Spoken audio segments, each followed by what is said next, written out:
Yeah, when I saw it again, when I actually pulled it back up again, it made me, you know, it was like I was seeing it for the first time. And Yeah. as a mom, I was just like, oh my God, I can't believe someone did this to you. Yeah. Welcome to the Parent Trap Podcast, where we keep it real about raising neurodivergent children. I'm your forever host, Mike Reynolds, and today we're highlighting the voices that are heard the least but often carry the most weight, the parents. If you know me, you know I'm all facts, so let's jump in and see how this one little human changed your life, not just as a parent, but as a person. All right, everybody. Well, welcome back to the Parent Trap Podcast. This is episode 2. Thank you guys for hopping back in and joining us. I have a very special guest today, Miss April Davis. A quick little story, as I like to do on my guest members, as I met April once again at the inaugural BMBA conference. And once again, we had an amazing conversation post presentation where we kind of just met and talked, shared resources and information, and which led us to today. So, April, I want to say welcome and thank you, and tell the people about yourself here for a little bit. Hi. Well, thank you so much for having me on the podcast. I'm an autism mom. I have an 11-year-old on the spectrum. I try to stay very involved in that world or in space, and that's kind of new for me. Personally, I've shared his upbringing and our challenges on a personal social media account. And as of recently, I have created one that is public. Um, and yeah, so I kind of shifted my careers into special needs world, I'll say, particularly ABA as of right now. And it's provided me a lot of resources and opportunities because I would not have met you all. Right, right, right.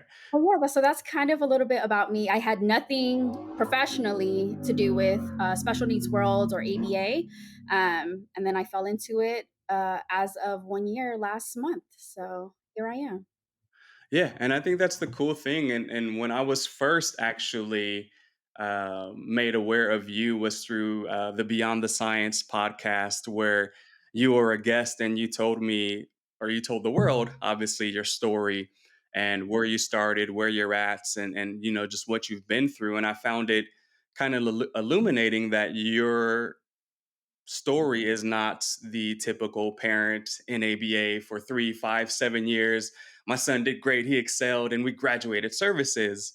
You took a little alternative route. And I think you kind of alluded to that earlier in your welcome, but I would love to kind of just jump into it really quick and just see where your kind of story began and like what were some of the early signs or the delays or deficits that kind of stood out for you and your son. So for us, I it's just watching him play. And just to give a little bit of background, my son was nonverbal until 5. And he really started to find language at 6. So around the 5, 6 age is when he started to even say words like ball or cat, dog. Um, but it was just watching him play. He would run back and forth. He would flap his hands, which I didn't know was a sign at the time. He was stimming, which I didn't know what was stimming, but even the stimming behavior to me, it flagged as not, I guess, normal. So of course I spoke to his dad about it. I was like, look at him, he's just running, he's not answering to his name. And when I give him a card to like vroom vroom, he throws it across the room and he just runs Right. back and forth. I was like, I don't know that that's normal. Like I think, Yeah. we should talk to the pediatrician about it. Same with my parents, told them about it, and everyone said he's just a kid. He's just a baby. He'll grow out of it. And so, mind you, I had him in my early 20s, so I I was like, okay, well, I guess he's a kid. And he was going to, thankfully, his daycare. So he was going to Primrose, and they could not advance him to the next class. And they were kind of the only ones that sided with me, saying, I think something may be different with Kai. I I recommend you get him checked out. And so they were really, and to this day, I am so thankful for them because they were the ones that said, we can't move him to the 3-year-old class because he's not checking off some marks for us. And so I said, "Well, what do I do? I feel the same." And they were kind of surprised because this is a very hard conversation to have with parents to accept that your child may be different. Whereas they were kind of taken aback and they even told me, they were like, "We didn't expect your reaction to be this way." And I was like, "No, I've been telling his dad and my parents that I feel like something is different." And so they guided me with that. And we were in Florida at the time. So Kai got diagnosed at 2.5, almost 3, and everything began there. But with ABA, he was recommended everything. Right. I did not anticipate everything that started, him going to school, him needing speech, him needing OT, him needing ABA, and in my head, I'm trying to figure out how do parents do this? How are we supposed to manage all of this? So that has been a journey, and I do tell parents that I speak to personally that impacted whether or not we did ABA. And I like to tell parents my journey because if it can help you get an earlier start with ABA, then it'll make me happy. I do think, you know, obviously not every child that's diagnosed with autism is recommended ABA, but for my son specifically, he would have benefited from it at an earlier age. But just with certain things, how we were going to manage that, his dad traveling, us moving, it just was never really a fit. And so he never really got full time ABA on a consistent basis. But now that I work in it, I've learned that I've been applying certain aspects of ABA unknowingly. And now I'm a certified RBT. So I Hey. know a little bit more than I used to. Right, right. No, that's dope. And there's a few points that I want to kind of highlight and come back to. So I think the first one that really sticks with me is the school not just passing Kai on. I Mhm. think the school was like, hey, Miss Davis, I don't know if you're seeing it, but we're seeing it and we want to tackle this, head on. A Yes. lot of the schools and the districts now, sadly, that I've come across personally have been like, okay, cool, on to the next, not my problem. Let's just keep the train going.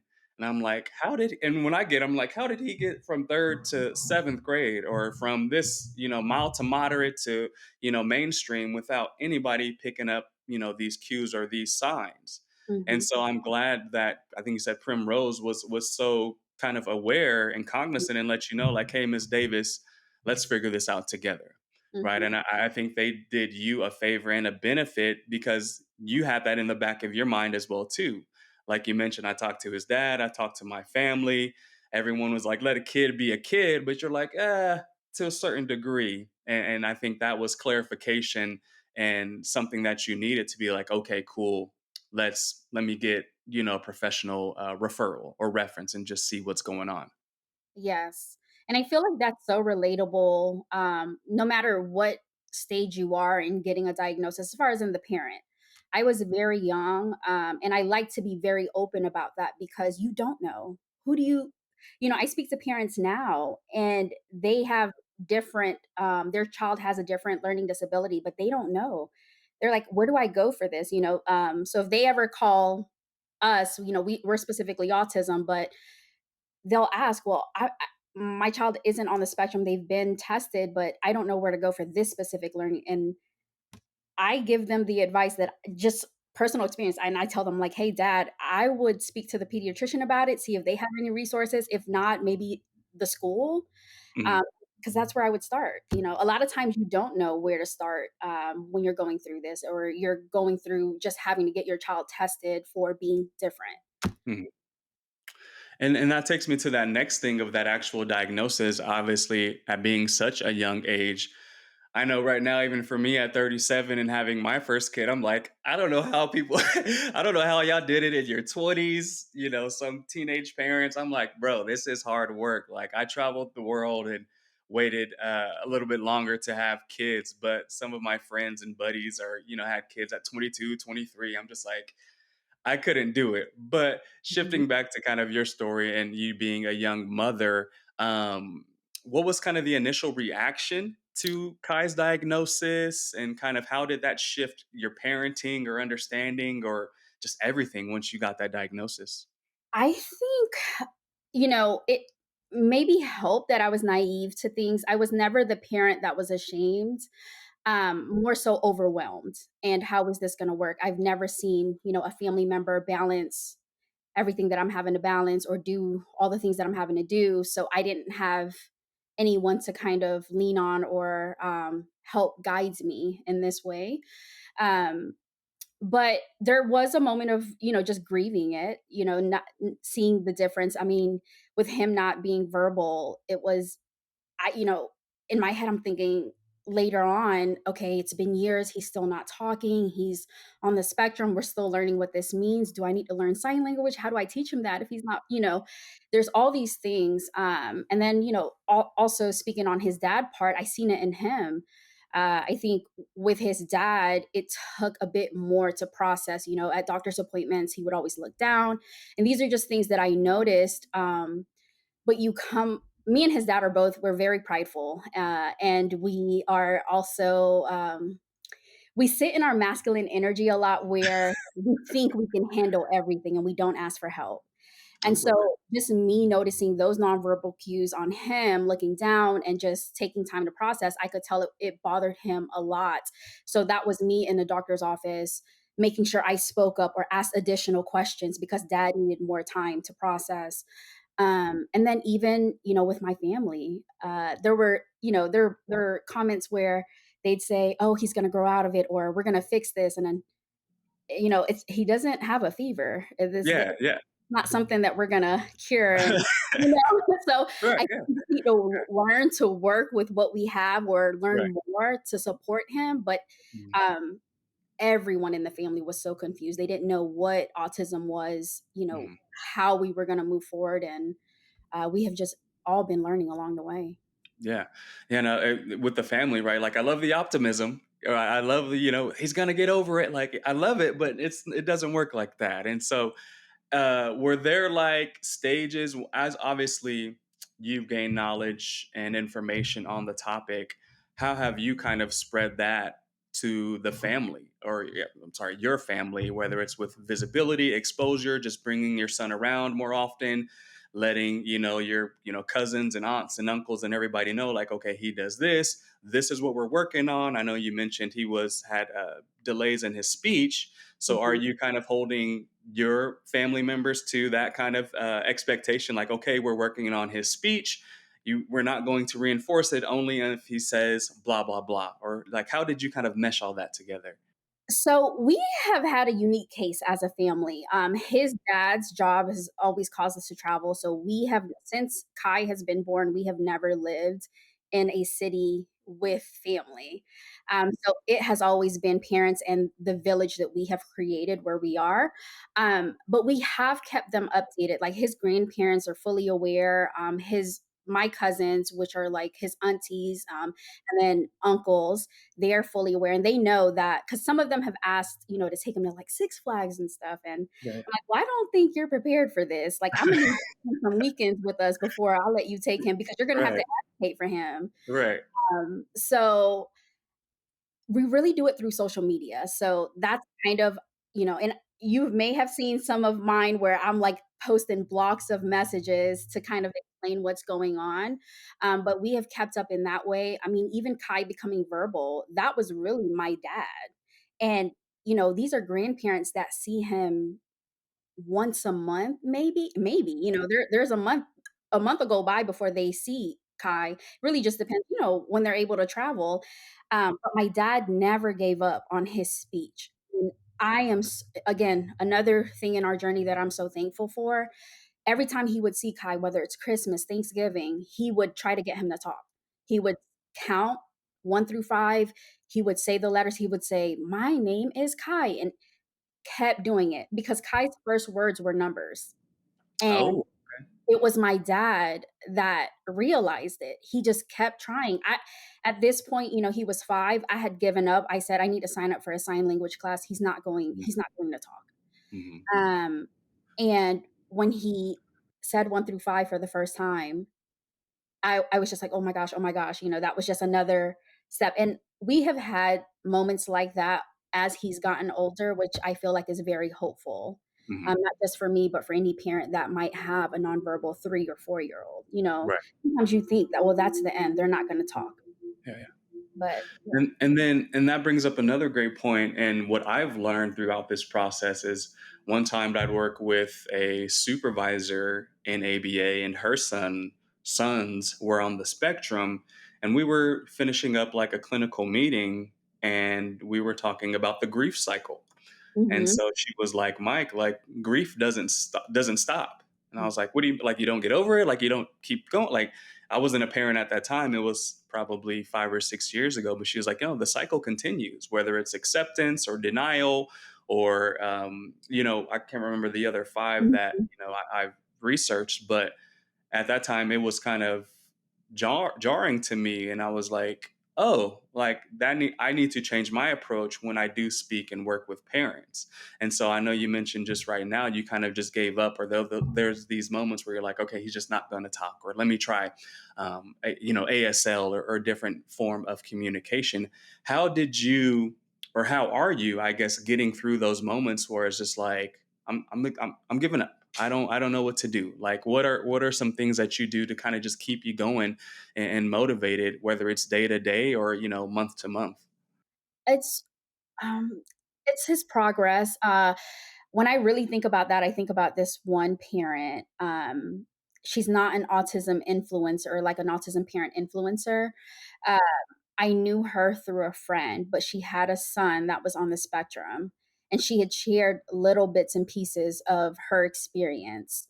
And I remember one evening just giving up, falling to the floor in the living room, crying, not knowing what my next steps were going to be. And I stumbled upon her video, like, randomly. I mean, she may have just no, she didn't just post it, but I think she posted a story. It led me to her page, and I looked at a highlight she had with her son's name on it, and she was just talking about the struggle she had been through, and, where her son was at the moment. And just seeing another parent, to be honest, for me was like, "Okay, you can keep doing this. You're not by yourself. You're not the only one dealing with this. Like, keep pushing." Um, and then now with Kai, I mean, it's just any gradual progress he makes. Right now, reading is one of the things we're tackling. I'm not approaching it in the sense of, "Oh, he's not reading yet. He's not ever gonna do it." Mhm. Now I know more. So now, we have a parent advocate that we're working with, and we're getting him tested for other learning disabilities. Okay. Um, because with knowing that, we know what resources to put into place. But yeah, Mhm. my son's 11, just for all the viewers out here that don't know, like, the age and where he falls into. So he's 11, he's not reading yet, but he is progressing in everything else. He's progressing in math, he's progressing in writing, and reading is just, we are stuck on this, and we have been for quite some time. And so, uh, you know, sometimes I ask myself, well, is it the fact that he's on the spectrum? I didn't even think that they could get tested for, like, how do you test for dyslexia when you're Right. on the spectrum? So those are Yeah. questions I have as a parent that I am figuring out, but I am more hopeful in this stage where we are now than when he wasn't talking and he was 5 years old and I was ready to just say, I'm going to have a nonverbal son for the rest of my life. Right, right. And I think it just takes that one, right? That one reel, that one exposure to Mhm. someone that has, succeeded, or that just to know that you're not alone. And so that's obviously one of the reasons why I created this podcast, and even, the Parent Trap on socials, is to connect with parents and let them know that it does create a village. The Yes. only two episodes I've done so far, both of you guys have mentioned you had a village, and you Mhm. guys have been successful and have seen progress. And so the underlying factor right there is that there is a village for you, whether it's through parent advocacy, parent resources, ABA, different IEP teams, whatever it is, there's something out there for everyone. And I think highlighting that, like you just did, just may influence or help somebody else that's like on their knees, crying, screaming, my son's not going to be able to do this, or my son's not going to be able to do that, which then leads me into kind of your next kind of chapter, which you recently started. I think, is it I'm saying Autismtopia? Autism Utopia, yes. Autism Utopia. So can you give everyone kind of an overview of what that looks like and what Yes, it is? yes, I'm so excited because my special needs community that I know personally, and I don't even know everyone personally. What Right. has happened is my personal socials used to be public, Mhm. and I shared so much of Kai being diagnosed and, him being nonverbal. He has internet aunties and uncles like crazy. He was 6, I think. Yeah, 6 when he was potty trained. So, they have seen him grow with me, and through that, they have shared with their family members who have someone that was diagnosed and didn't know where to start or what to do. Now that my private accounts or my social accounts are private, I have messages coming from people saying, "Hey, I have a friend that I met. I told her you share stories. Is it okay if they follow you?" And I'm like, "Oh, yeah, absolutely. Just tell them to send me a message because that way I can confirm it because Yeah, otherwise I yeah. can't really look at it." Right, right. So, I said, "I finally need to create an account that's public. I think I'm ready." And so that's what Autism Utopia is. It's a space where those that want to follow the journey or those that just need the support, they can go there I mean, I'm an open book, ask questions. I don't know everything, but whatever I do know, I'll try to help. Um, but that's what it is sharing my journey public again. And then just kind of going through what we're going through. I think the biggest thing now on there is me having a parent advocate. A lot of parents, they don't know what that is. They didn't realize that you could have that for those that have children on an IEP in school.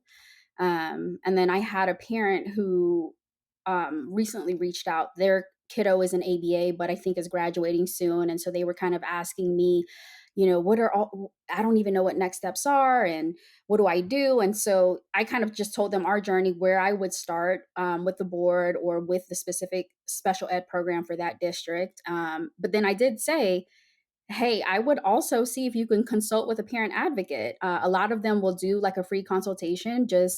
I think it's always helpful because you're going to get information from the school, but you want to also do what's best for your child, and your child is on an IEP. So get an outside person's opinion, and then you work collaboratively. This year has been amazing with our parent advocate. It's not always great. I have friends who say that their schools push back, but we're very thankful for our community and our current situation, I guess, for school. Right. Right, that's dope, yeah, and like you said, just spreading the word and spreading knowledge to those parents. Like you said, it just takes one message or one person just to reach out to Yeah. make you feel, that you're being seen or that you're heard, or for the intended purpose of the social media, right? To Mhm. reach people. Like you said, Kai has aunties and uncles that he's never met before, but hey, how's Kai doing? Hey, Yeah, what right, right. And so yeah. I know that that's a dope feeling to build that community and to build that village. And then I think one thing that I think I saw you post when it comes to advocacy, not only for parent advocacy, but you mentioned that Kai is, learning to advocate for himself. And I Mhm. think last week you posted, I think he had scars or the cuts on his Yeah, inner bicep, yes. but you didn't notice him the night before during bath time or like reading or Mhm. something like that. So how Yeah. does that all kind of like work together or come into play? Or like what's next? So that has always been a very touchy thing, and I actually don't think it gets exposed a lot on socials or spoken about as much in our communities. And when I say our special needs world, there's Facebook groups, there's parent support groups. This is spoken about often, but when I posted it for my friends, they were like, I didn't realize, my kid can come home and tell me if someone hurt them or do this, and I'm like, yeah, so Kai was in the 3rd grade, so he was about 8 when this first happened, and, I'm always recording, thankfully, just moments, just to see his progress for me, it's like my own photo album diary, so I can see, "Oh, wait, he was saying that back then," or, "He was doing this," and so this was when he was learning to independently brush his teeth by himself, and so I was almost daily recording him brush his teeth, just so I can have that to see his progress, and he didn't have any marks on his arm. That night, he happened to wear a sleeveless shirt, so thank God for that. Um, and so he comes home and he has these marks, and how I noticed them was he didn't tell me, he was 8 at the time. He was bathing, and when we were in the bathtub, I guess I had, like, moved his arm or something, but he did something that made me say, "You're scared." And Oh, I was okay. so it was like a nonverbal, behavior. I was like, Yeah. "You don't why are you scared of me?" Or like, Yeah, "Why yeah. are you scared of me touching this area?" Right. So that's how I saw them, and the marks, when I posted the picture, you can see the skin is ripped. Yeah. So how do you rip skin? Because if you're grabbing like this, you're not gonna rip skin. You had to have grabbed like Mhm. this or pulled him. Right. And that process, what that looked like was me going to the teacher. I have good relationships with everyone that works with Kai. And so that's why this gets very touchy. It's because when I have to bring a situation like this up, um, and I wanted to solve it with his teacher. If not, we were going to go to the assistant principal, and then if needed, go to the district. But I told them, I said, one thing I know about my son is if a child did it, which I don't know that I don't want to say that a kid is not strong enough to do that, but how did no one see? And then secondly, because I didn't say this first. I said, "What happened?" They said nothing occurred. He didn't cry, or they didn't see anything out of the ordinary. So I said, "Okay, great." Well, I do know if a kid did it, you guys would notice it, and I know Kai cried. There's no way he didn't cry getting those marks on his arms. And then I know you saw the photo. I'm like, they Yeah. were Oh, yeah. It's pretty when I evident. yeah, when I saw it again, when I actually pulled it back up again, it made me, you know, it was like I was seeing it for the first time, and Yeah. as a mom, I was just like, "Oh my god, I can't believe someone did this to you." Yeah. But, and so I told them, I was like, "Okay, you guys say that there were no reports, you didn't notice him being different that day. What I can tell you is Kai does advocate for himself. He will point to the child that pushed or hurt him, not Mhm. necessarily to tell, but just to say, 'Hey, he's doing something. Can you get him? I don't like, get Right. him away.'" Yeah, yeah. Um, but if it was an adult, that adult could have easily let him cry, and that adult could have calmed him down before then moving on or going into a group activity or what have you. So I told him, I said, "I know it was an adult, and I know that it's being covered, because if it was a child, you would have something to tell me. So what you're telling me by saying that it's not a child was that an adult did it, and an adult waited until he was calm to then put him back in a group setting. That, Mhm. or you all know what happened. Obviously, I can't force you to tell the truth. Right. But what ended up happening was I moved him to a different school. Okay. Yeah, yeah, yeah. And I'm slowly learning that, there's no perfect district. I've spoken to parents about this. We all want our kids to be in the best school system or one that cares. Right. You're really lucky when you have a teacher that cares, Right. which I I feel like we have this year. And granted, our teacher is a first year teacher, which did worry me because it's their first year. Right, right. But he's been amazing, to be Yeah. honest. It's been one of the best years he's had since being in the school system. But he did come home with a mark, but it wasn't broken skin Mhm. recently. To me, I'm like, I don't know if it's a bruise, I don't know if it's a rash coming. So I did the same thing. I let his teacher know. I was like, "Hey, if he begins scratching, if he touches it in any way, let me know." Again, Kai's conversational now, not conversational, but he's verbal in the sense where he can say what he wants and what he needs, but he can't talk about his day or how he feels. And so that's where I have to advocate for him. So he can tell me if someone's hurting him or if someone's doing something wrong or if he's frustrated. That's probably the only emotion, but he can't tell me why he's frustrated or um, what in his day has set him off balance. So we're working on that. Yeah, yeah. And I think that's the dope part. And you kind of turn into that, Sherlock Holmes investigator PI, which I love because I also get those as a case manager with parents that are struggling with schools and districts and just behaviors. So when a parent comes to me, hey, Mr. Mike, my daughter, they're trying to suspend my daughter or put her in timeout, or she has increasing behaviors and they don't know what to do. The first thing I tell parents is, okay, cool, you need to talk to the teacher, obviously, right? Mhm. And the same thing, and you're probably familiar with it, you need to get ABC data. So when Yeah. is my child wilding out? You guys say she's flipping tables, she's turning chair. When does she do that? Is Mhm. it around lunchtime? Is it when you guys give her a non-preferred task? Is it when Johnny walks in the room? Is it when you guys turn the lights off for sensory time? Like we need to know information, right? Cool. How long does a behavior last? Is it for 30 minutes? She's easily redirected. Is it for 2 hours where he needs to be displaced or moved into like a sensory corner? you guys need to gather all this information because when our children can't advocate for themselves, that's when we step up to bat, right? And I need you guys to get all that narrative information because when I have to, obviously, like you said, I'm going to go to the teacher, assistant principal, then to the district. But at each step, you said you took videos, you have progress, you got notes, so you have everything, right? So they can't say that, okay, on this date that wasn't there because no, look at my phone. I literally have the night before where he has nothing, and the day after he has something. And Mhm. so I tell parents exactly to kind of follow what you did, and it's like, okay, we need information, we need facts, and we need to have it written down. And we call it permanent product because Mhm. if there's no permanent product, then it's going to be he said, she said. And he Mhm. said, she said is the worst case scenario for everybody because there's no resolution. Yeah. And so I think hearing your story and seeing how you kind of just flip the script, I'm like, okay, cool. Kai can't tell me who or what or why. So now it's my turn to figure it out. Yeah.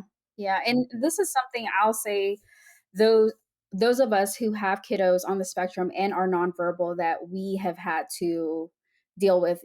I mean, when Kai first started school, his after school program, they ended up being like family to us.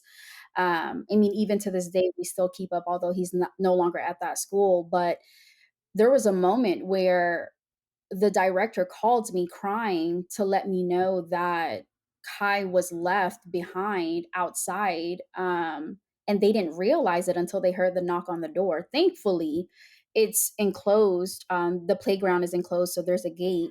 But they were all out there for recess, and she called me and she was like, "I just have to tell you because, I'm a mom. You know my kids. I would want someone to tell me." And I was very appreciative of it. I had to fight to get him in that after school program because he was nonverbal and not potty trained. So there was nothing for him. But I'm a working mom, so what does he do?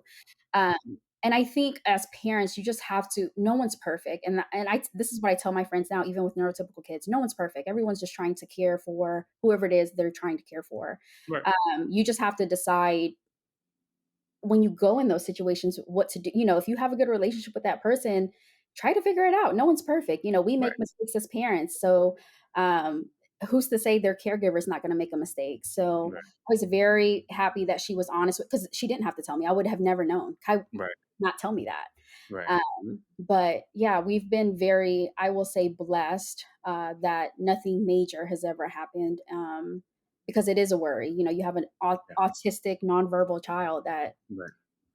you don't know everything that happens in their day. Yeah. Exactly, and I think that's the key thing in building those relationships with the school or the principal or the teacher or the aides is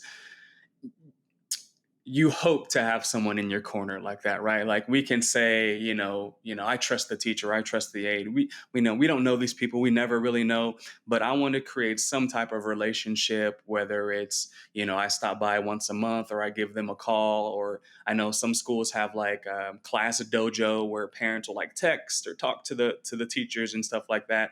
So creating some type of relationship so when those things do occur, someone says something, right? Yes. Because they're more likely to say, hey, Kai was left behind versus because I know I talk to Miss Davis a lot. She checks in on him. She, came to the PTA meeting or whatever, versus the Yes. parent that's kind of absent or really, I don't know who to contact or they never show up, right? Or somebody Mhm. else is picking up their children different, like, right? So Yep. creating, I think, a relationship, like you said, once again, a village through Mhm. all different settings, not only your family, but the school and different, things that Kai is involved in really creates that semblance of community.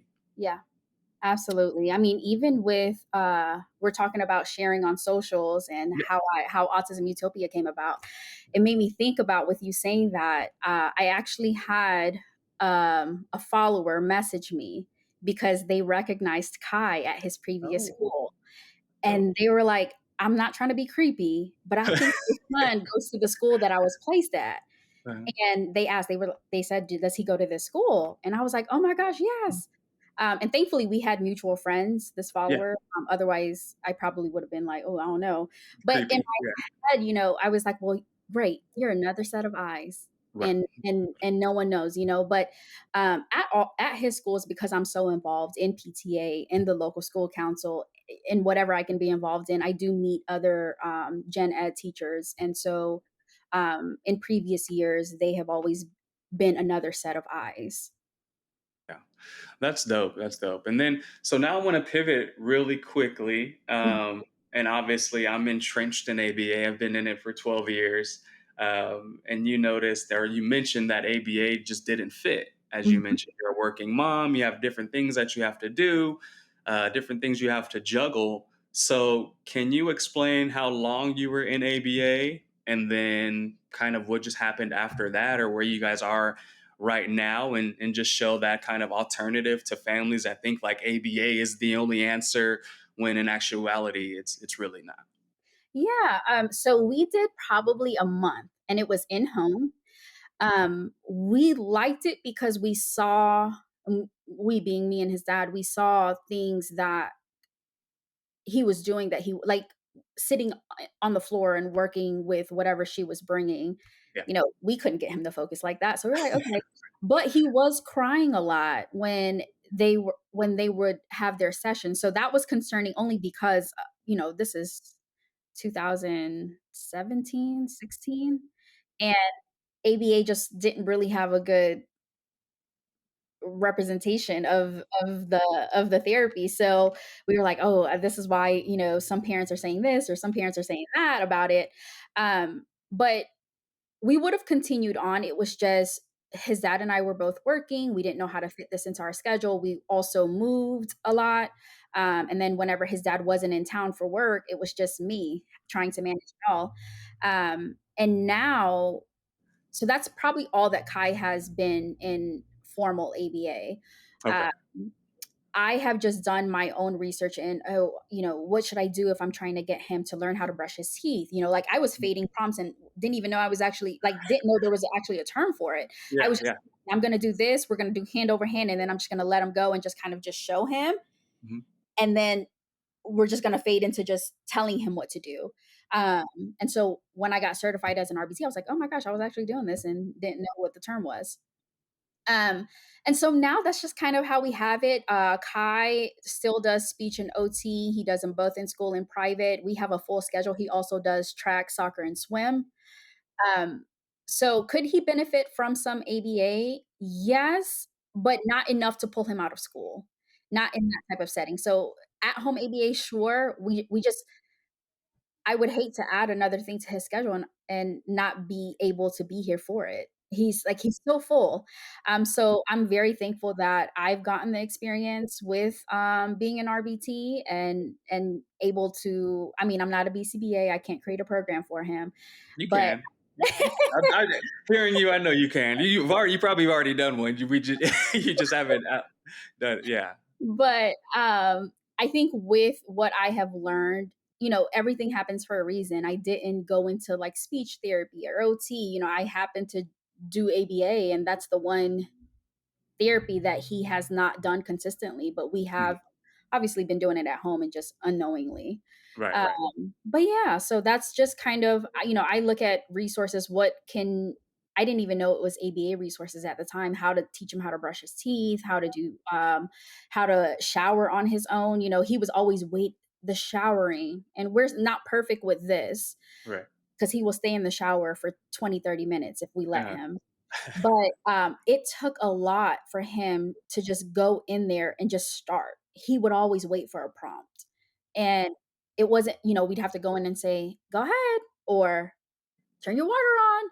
right. Right. And now he'll go in, he does what he needs to do, gets in his shower, but the problem now is we still have to sometimes say, okay, you're done. Get out.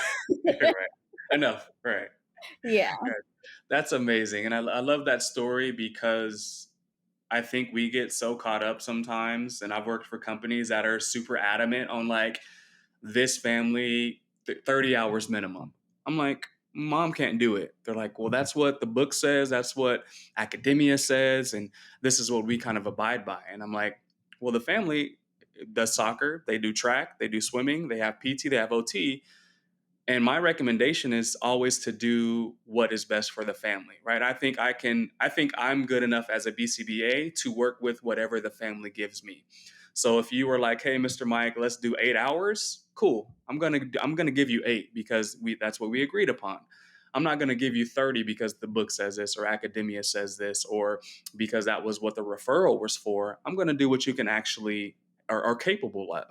And I think we get caught in this loop sometimes as ABA also with billable hours and all this, kind of arbitrary number sometimes is like, let's push 40 hours, 30 hours. I'm like, bro, if mom can't do it and she says yes that she can do it just to pacify me, imagine when 2 months later she's like, I can't do it, I'm overworked, I'm stressed, my son's stressed, we're freaking out, dad's still on vacation, right? Like, and then we're going to drop down to 8 hours anyway or discontinue services. So I think that was a great story to highlight. Like, it didn't work for us, and that's okay. Yeah. But the thing that you did is that you obviously never stopped researching. You never stopped gaining knowledge. And Mhm. I think one thing that parents don't realize is they do ABA all the time.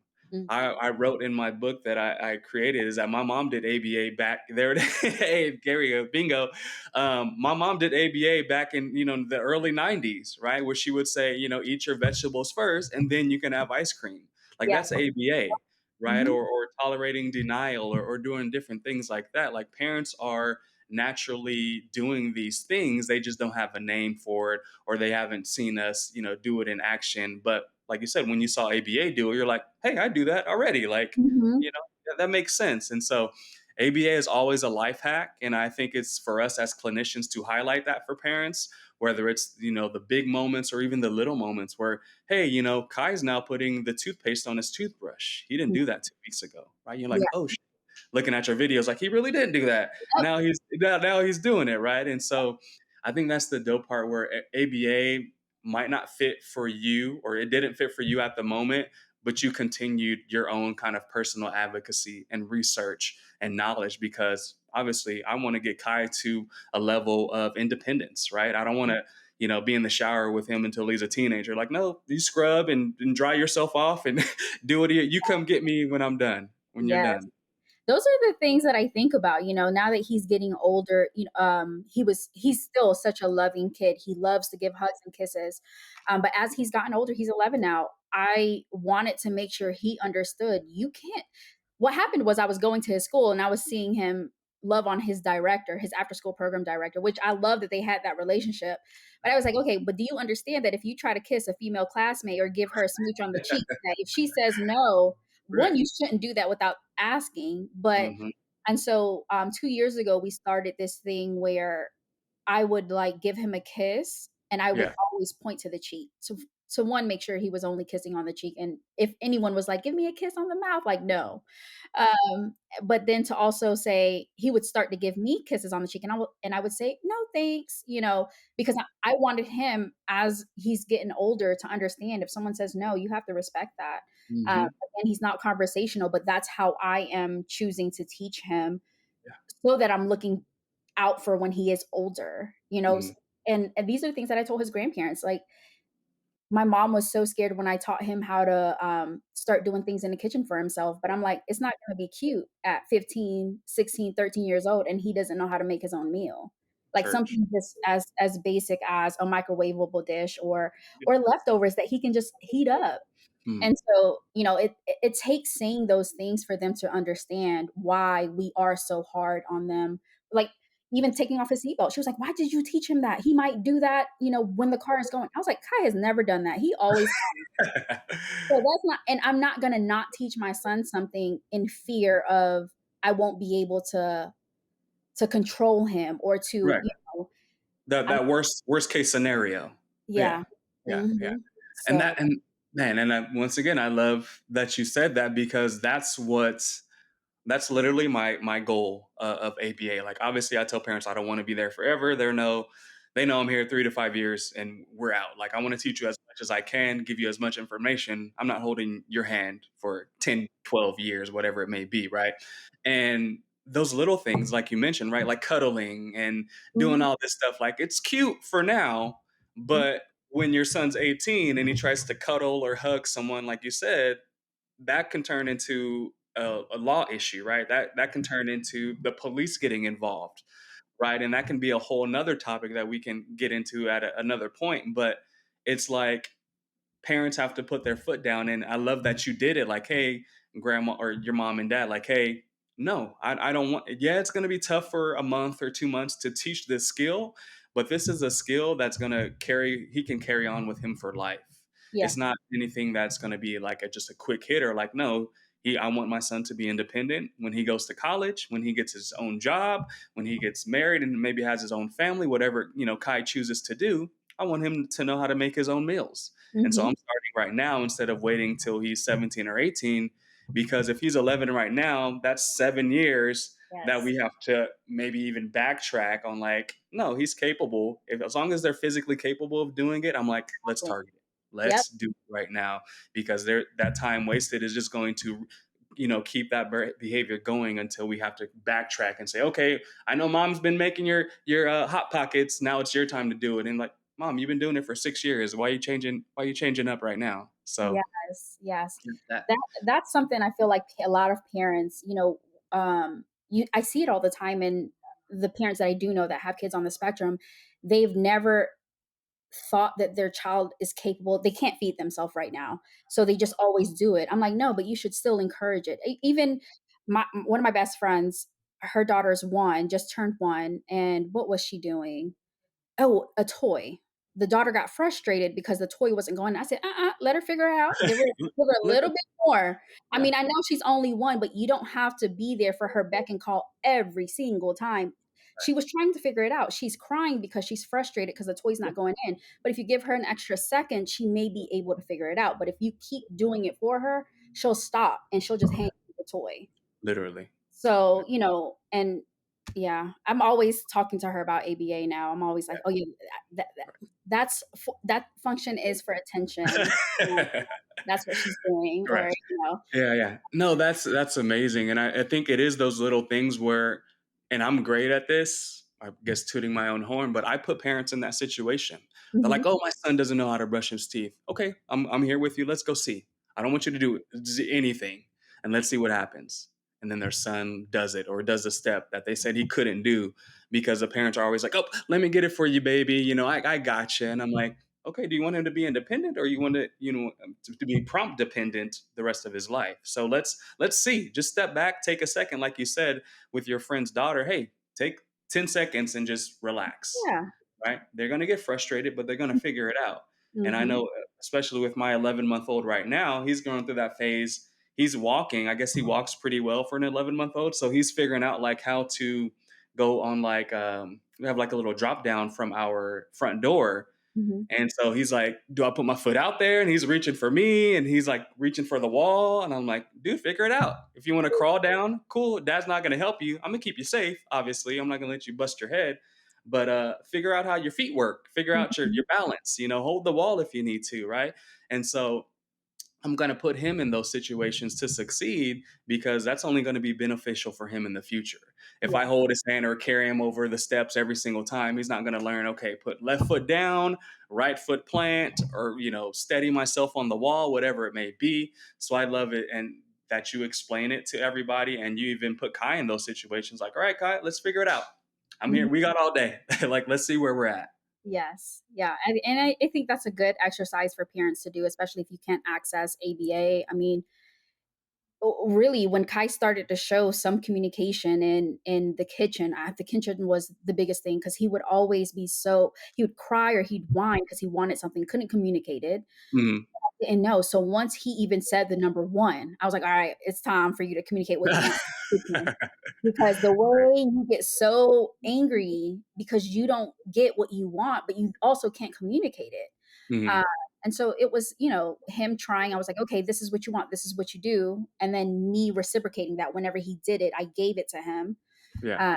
And yeah, it's just, I mean, he's applied that in a lot of things now. Yeah. Yeah. One of the hardest things for him now is he's been asking to go on a trip, and I keep trying to talk to him about the aspect of money and saving it and Right. planning a trip, and that he doesn't understand. So every morning he's always like, "Mom," like this morning, waking him up for school, he's like, "Airplane trip?" Because he's trying to tell me he doesn't wanna just go on a road trip anywhere. He wants to get on a Yeah, plane and yeah, go somewhere, and so, um, those are the things that we currently work on now. Gotcha. Yeah, we was like, "We need airplane money first, Kai. Like, let's Yes, stack the bread first, and then we could yes, go airplane trip." Right. yeah. Awesome. Okay, one more pivot here. And as we kind of wrap up here towards the end, a few more things.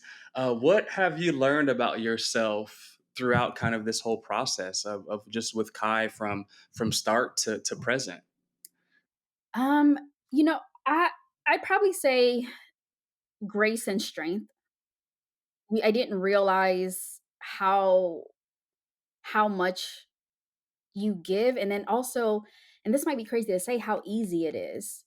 I feel like it kinda coincides, I'm again, like I said, I've met parents who they don't like talking about their child's diagnosis. I'm actually very close with a mom who says, she doesn't want her child to be around needs children because she wants him to emulate neurotypical kids. And I never judge any of my mom friends or my dad friends, how they feel, what they do, because that's everyone's own perspective. But I always say give everyone grace because we're all learning. And again, that goes into judging people. How can you judge what you don't know? Like I, I don't know. I don't understand it. So that's just kind of how I move.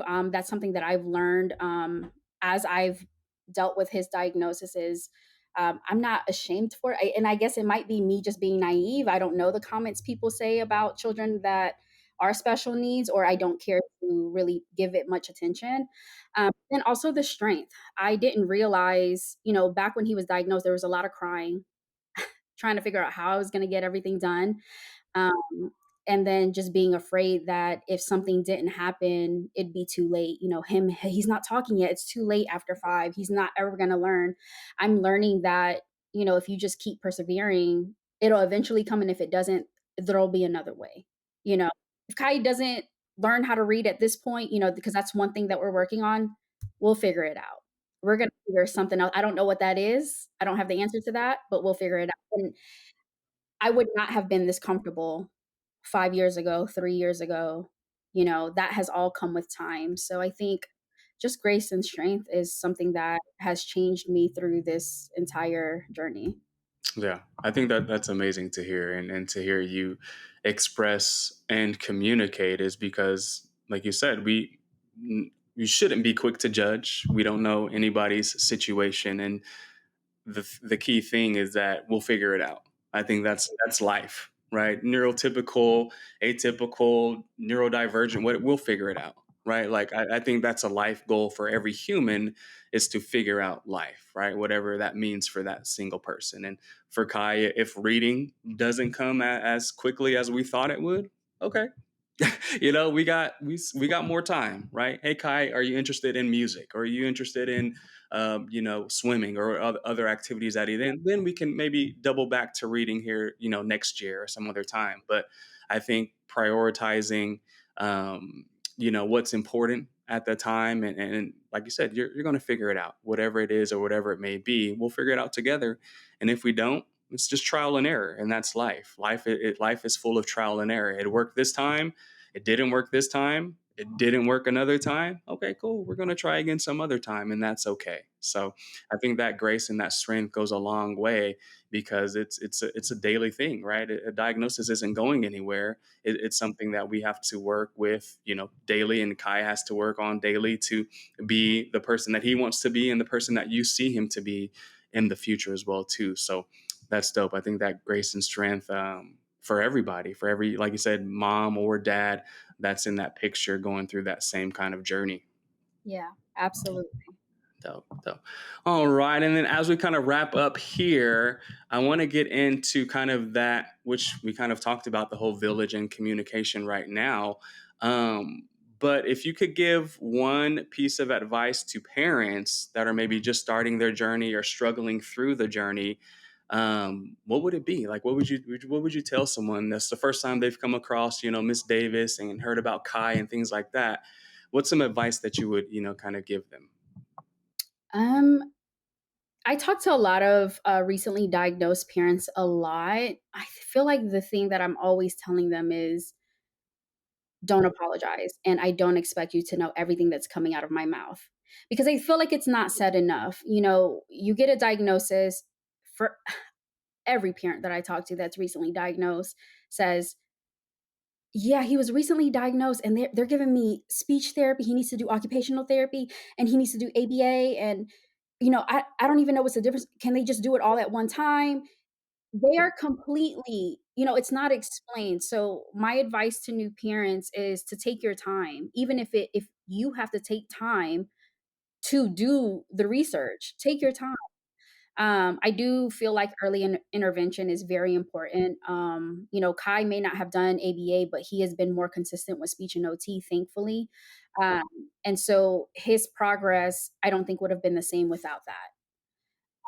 We weren't able to do ABA, but pick and choose. If you're able to do ABA full time, maybe you're not able to do speech and OT or the additional ancillary services.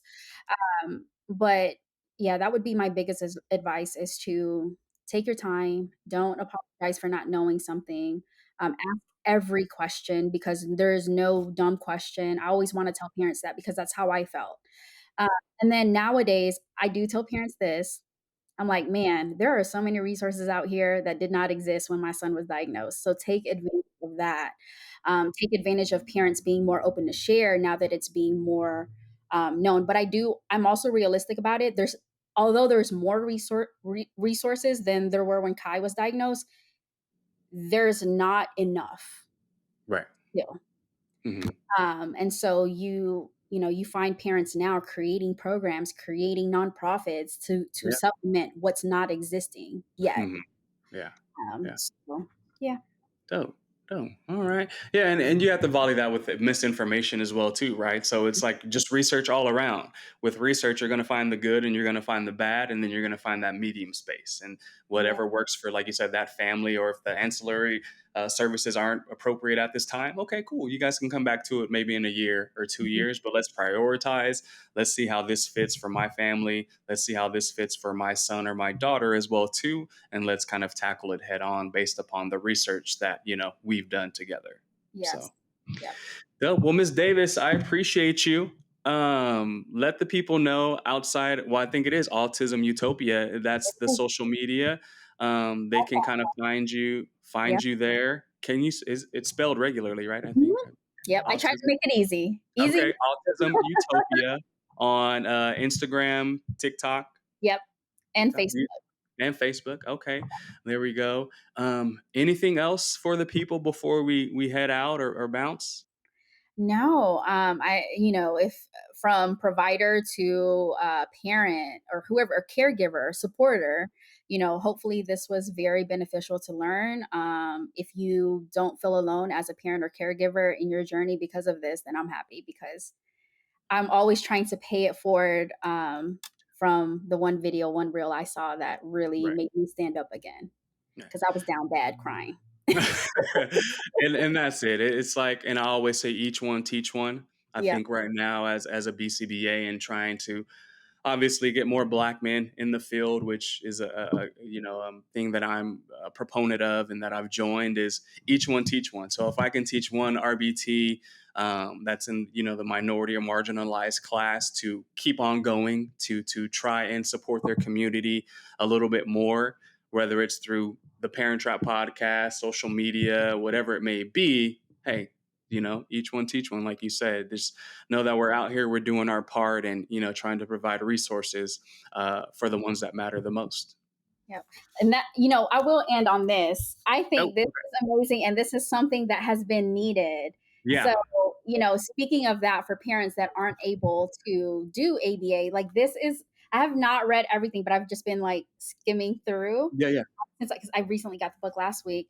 But even that, parents just need the if you're not able to do ABA until January of 2026, you want something to kind of help guide you. I just saw in one of the parent support groups that I'm at, there was a dad in Australia, wherever he is. Apparently, ABA is not it's not plentiful. You'd have to drive an hour away to get it. So he was asking us parents for resources. Is there anything that I can get to learn more to be able to do this? An hour drive daily just doesn't work for us.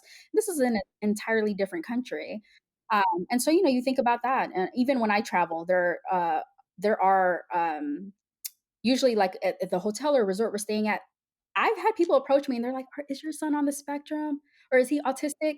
And we're in a completely different country. And, I tell them yes. And they say they have a family member, a son, daughter, or what have you. And I ask them about the resources there, and they say there isn't. There was one family in the Dominican Republic where we were like, Give me your information. Like, I want to send some stuff over to you."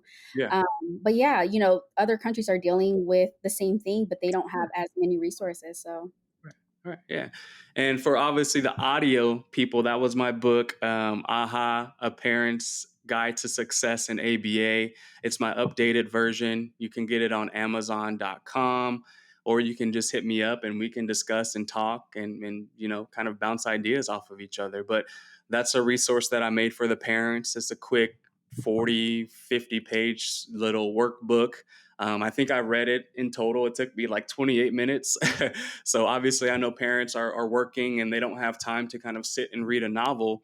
So I created just something off personal experience that I think the parents will enjoy and that they'll like. And so throughout that, there's little kind of questions and yep. journal things where you can kind of just figure out your dynamic and your lifestyle with ABA involved in there. There's even an ABA kind of chapter in there where you guys can figure out the little things that you've been probably been doing all along, but here's the name to it. And so, yeah, that was a resource I provided, and I hope people in Australia get it. In the DR, they grab it.